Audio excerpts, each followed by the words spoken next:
रुपै मोहनी नारायण रुपै मोहनी, रुपै मोहनी नारायण रुपै मोहनी।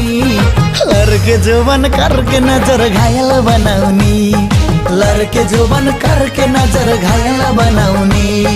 हँसै उडाउने नारायण हँसै उडाउने, हँसै उडाउने नारायण हँसै उडाउने।